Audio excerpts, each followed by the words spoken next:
Vote কেন্দ্রে যাওয়ার সময় আপনার হাতে হাতে এরকম স্লিপ নেওয়ার কোনো প্রয়োজন নাই। আপনার হাতের মোবাইলটি দিয়েই জাস্ট 1 সেকেন্ডের ভিতরে আপনি বের করে নিতে পারবেন এবং আপনার যে নির্বাচন কেন্দ্র সেটা কোথায় আছে, কোথায় ম্যাপ, বিস্তারিত আপনার প্রার্থীর সকল কিছু দেখে নিতে পারবেন। বন্ধুরা, প্লিজ ভিডিওটি শেয়ার করে দিবেন যাতে করে অন্য বাইরে জেনে উপকৃত হতে পারে। তো সর্বপ্রথম আপনাদের মোবাইলের যে গুগল প্লে স্টোর রয়েছে সেখানে আপনারা চলে যাবেন। সেখানে যাওয়ার পরে গুগলের যে চার্জ আছে এখানে ক্লিক করবেন। তারপরে চার্জের ভিতরে লিখবেন স্মার্ট ইলেকশন ম্যানেজমেন্ট।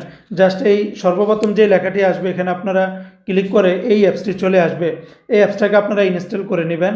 ইনস্টল হওয়ার পরে অ্যাপসটিকে আপনারা ওপেন করে নেবেন। ওপেন হওয়ার পরে এখানে আপনাদের দুইটা ল্যাঙ্গুয়েজ চলে আসবে, বাংলা এবং ইংলিশ। আপনার সুবিধার্থে আপনি যে কোনো একটা সিলেক্ট করতে পারেন। তো আমি ইংলিশ দিয়ে দেখাচ্ছি। তো শুরুতে ইন্টারফেসটা ঠিক এরকমভাবে চলে আসবে। যেহেতু এটা ত্রয়োদশ নির্বাচন হচ্ছে, জাস্ট আপনারা এখানে ক্লিক করে নেবেন। সর্বপ্রথম আপনার যে ভোটার কেন্দ্র, আপনি যেখানের বাসিন্দা, সেটাকে ভেরিফাই করার জন্য এই যে একদম উপরের এই অপশনটাতে ক্লিক করবেন। ক্লিক করার পরে এখানে আপনার এনআইডি নাম্বার চাবে এবং আপনার ডেট অফ বার্থ, জন্ম তারিখ চাবে, সেগুলো আপনি এখানে দিয়ে দেন।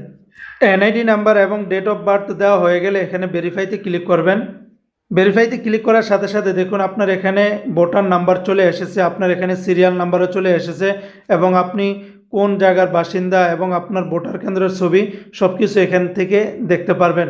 এবং পাশাপাশি এখান থেকে আপনি চাইলে ম্যাপের মাধ্যমে আপনার বাড়ি থেকে কতটুকু দূরত্ব সেটাও এখানে ডিরেকশন দেখিয়ে দিবে।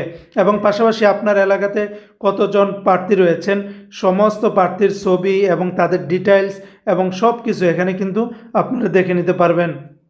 তো ভোট কেন্দ্রে যাওয়ার সময় আপনারা এরকম স্লিপ না নিয়ে সরাসরি এই মোবাইলের যেই আপনার ভোটার সিরিয়াল নাম্বার এবং সব কিছু পেলেন, এটাকে একটা স্ক্রিনশট নিয়ে রাখবেন। বাস, ভোট কেন্দ্রে এটা দেখালেই আপনাদের আর স্লিপের কোনো কিছুর প্রয়োজন পড়বে না।